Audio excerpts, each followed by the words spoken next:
Good morning to all Indian maths A to Z family में आपका स्वागत है। मैं श्याम कुमार ठीक हूँ। उम्मीद करता हूँ आप लोग भी ठीक होंगे। आज का सेशन कोल वर्क से रिलेटेड रहने वाला है। इससे पहले का जो वीडियो है वो भी कोल वर्क से रिलेटेड था। ठीक है, वो कहाँ के मनोवैज्ञानिक थे और उन्होंने नैतिकता से संबंधित क्या क्या बातें बताई, नैतिकता क्या है, नैतिकता को कितने भागों में बांटा गया है, इन सारी चीज़ों पे मैंने ऑलरेडी पहले वीडियो में चर्चा कर रखा है। अगर आप उसको नहीं देखें तो उसको देख लीजिएगा जाके। ठीक है, आज का जो वीडियो होने वाला है उसी से रिलेटेड है और उसका अगला पार्ट है। ठीक है, तो काफ़ी इंटरेस्टिंग रहेगा, उसको भी आप देखिए। ठीक है, सेशन स्टार्ट करने से पहले यदि आप मेरे चैनल पर नए हैं तो मेरे चैनल को सब्सक्राइब कर लीजिए और अपने दोस्तों के बीच इसको शेयर कीजिए ताकि उनको भी इसका लाभ मिल सके। ठीक है, आइए सेशन स्टार्ट करते हैं। जैसे देखिए ऊपर में लिखा हुआ है कोलबर्ग का सिद्धांत। तो सबसे पहला इन्होंने नैतिकता का जो सिद्धांत दिया था, इन्होंने नैतिकता का 3 स्तर बताया था। ठीक है, कितना स्तर बताया था? 3 स्तर। बच्चों में जो नैतिकता होती है उनके 3 स्तर इन्होंने बताया। पहला प्राक रूढ़िगत नैतिकता का स्तर है प्री कन्वेंशनल स्टेज। इनका समय माना जाता है 4 से 10 वर्ष का समय माना जाता है। ठीक है, तथा इस अवस्था में नैतिकता बच्चों में जो होती है वो शून्य होती है। अर्थात बच्चों में जो नैतिकता होती है वो दूसरे को देख के आता है, यानी कि अगला आदमी जिसको वो देखता है बच्चा, उसमें जो होती है उसी से वो सीखता है चीज़ों को। ठीक है, तो इस अवस्था में यानी कि 4 से 10 वर्ष का जो अवस्था होता है बच्चों में, इस अवस्था में बच्चों में नैतिकता क्या होती है? शून्य होती है। और इसमें जो बच्चों की नैतिकता जो आता है वो दूसरे को देख कर आता है। थोड़ा बहुत जो भी आता है वो दूसरे को देख के ही आता है।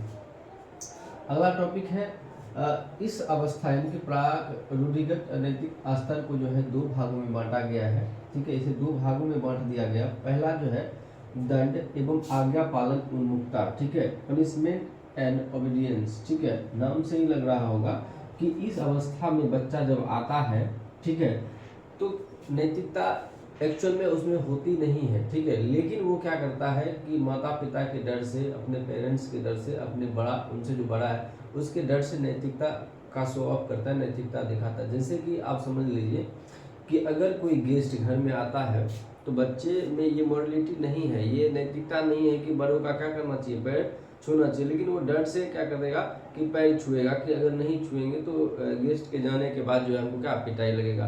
तो कहने का मतलब है कि बच्चे में जो नैतिकता होती है इस अवस्था में, वो दंड यानी सजा के डर से वो क्या करता है, अपने नैतिकता का शो ऑफ करता है। वही चीज़ें इसमें लिखी गई है कि इसमें बच्चे में नैतिकता सजा एवं आज्ञा पालन के डर से होता है। ठीक है, इसका दूसरा है साधनात्मक सापेक्ष तथा उन्मुखता का सिद्धांत।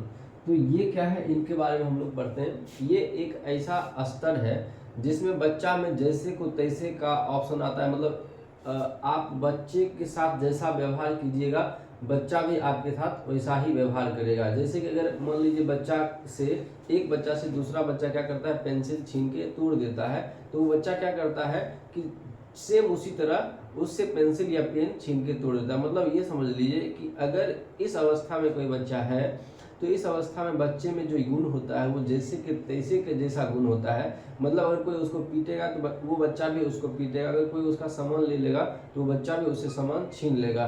तो ये अवस्था में इस तरह के गुण जो होते हैं मौजूद होते हैं। ये पहला स्तर था जिन्होंने बताया लोग कोलबर्ग का सिद्धांत का जो ये पहला स्तर था। अब हम लोग दूसरे स्तर के बारे में पढ़ते हैं।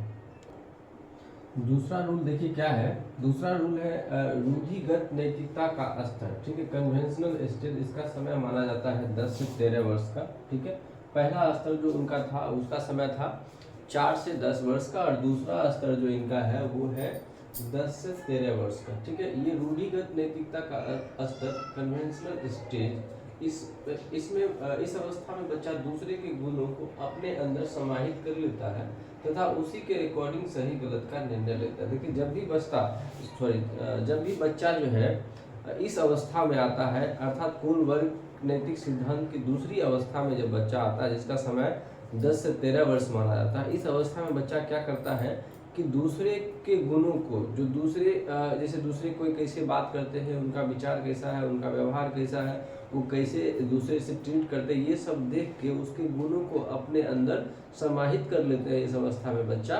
और उसी तरह का जो है व्यवहार वो दूसरे के साथ करना शुरू करते हैं, यानी कि उसके सारे गुणों को अपने अंदर समाहित कर लेते हैं। ठीक है, इसलिए क्या कहा गया है कि बच्चे का जो परिवेश होना चाहिए वो अच्छा होना चाहिए, ताकि बच्चे अच्छे अच्छे चीज़ों को सीखें। ठीक है, अब इस अवस्था को दो भागों में बांटा गया है, अच्छा लड़का या अच्छा लड़की की अवस्था, यानी कि अच्छा बनने का जो दिखावा बच्चे करते हैं, अच्छा बनना चाहते हैं।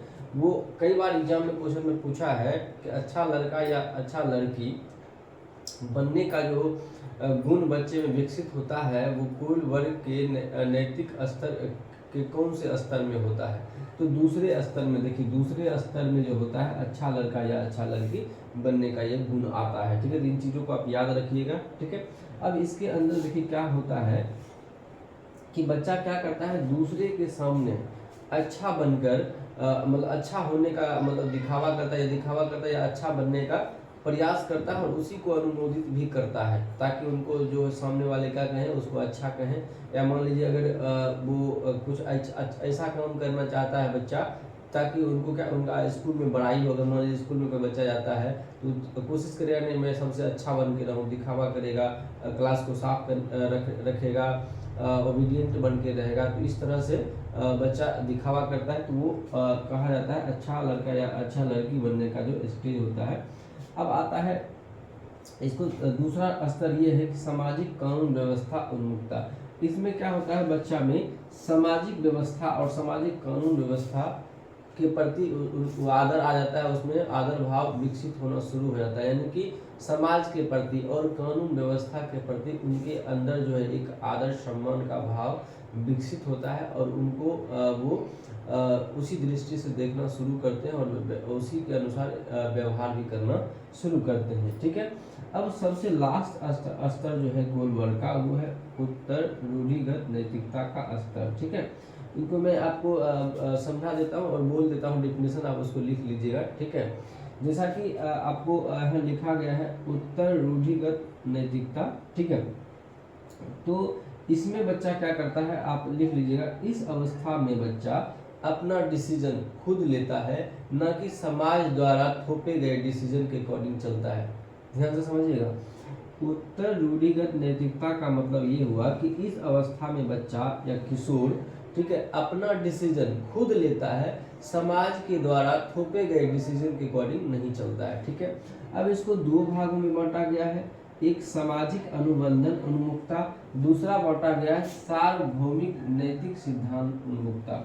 अब सामाजिक अनुबंधन उन्मुखता क्या है, इसमें किशोर ये सोचता है कि कानून व्यवस्था या रूल रेगुलेशन समाज का हो या कानून का हो, जो भी रूल रेगुलेशन है वो किशोर के लिए या समाज के लिए या बच्चों के लिए या किसी व्यक्ति के लिए उसके हित के लिए बनाया जाता है। कहने का मतलब ये हुआ कि कानून हो या समाज के संबंधित कुछ भी काम नियम कायदे कानून बनाए जाते हों तो वो उस समाज के हित के लिए होना चाहिए। अगर वह कानून व्यवस्था किसी व्यक्ति के हित में नहीं है, किसी के व्यक्ति के कोई काम में बाधा डाल रहा है, तो ऐसे कानून व्यवस्था को क्या कर देना चाहिए, समाप्त कर देना चाहिए।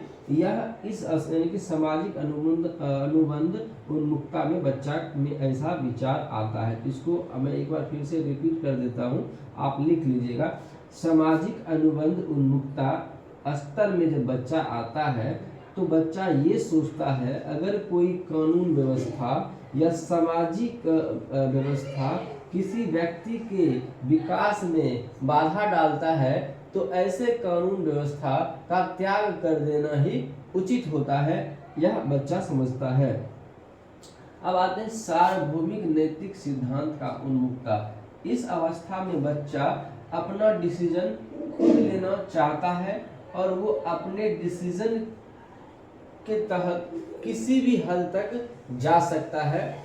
इस अवस्था में बच्चा अगर उसको लगता है कि किसी की हेल्प करने से चोरी करना उचित है तो वो अपने डिसीजन पे अड़ा रहेगा और चोरी करके वो दूसरे की हेल्प करके ही मानेगा। तो इस अवस्था में बच्चा दूसरे के लिए अपने जान जोखिम में डालना भी उचित समझता है। तो उम्मीद करते हैं कि आपको जो ये सेशन है गोलबर्ग के सिद्धांत, नैतिक सिद्धांत से वो काफ़ी अच्छा लगा होगा और मैंने अपना बेस्ट देने का प्रयास भी किया है। A to Z पॉइंट का मैंने डिस्कशन किया है। आप इस पूरे वीडियो को, 2 वीडियो, एक इससे पहले है और एक आज का है, दोनों को देख लीजिए और आप गोलबर्ग से रिलेटेड जितने भी क्वेश्चन आते हैं उस पर सेट लगाइए। एकदम बिल्कुल प्रामाणिकता के साथ आपको अच्छा नंबर आएगा और सारे कॉन्सेप्ट भी क्लियर हो जाएंगे। फिर भी अगर किसी प्रकार का डाउट है तो आप कमेंट बॉक्स में लिख सकते हैं। एक नंबर है 7979969014, ये मेरा व्हाट्सएप नंबर है और ये मेरा कॉन्टैक्ट नंबर भी है, ठीक है। आप इस पे किसी भी तरह का अगर डाउट होता है तो आप इस पे डायरेक्ट कॉन्टैक्ट कर सकते हैं। नहीं, दूसरा वे है कि अल्टीमेट क्लास के नाम से बेगूसराय में मेरा संस्था चलता है, आप वहाँ भी आके इंडिविजुअल मिल सकते हैं। आपको मटेरियल की आवश्यकता है तो आप वहाँ आके ले सकते हैं, या पढ़ना है ऑफलाइन तो आप वहाँ आके जुड़ सकते हैं। आज के लिए इतना ही। जय हिंद, धन्यवाद।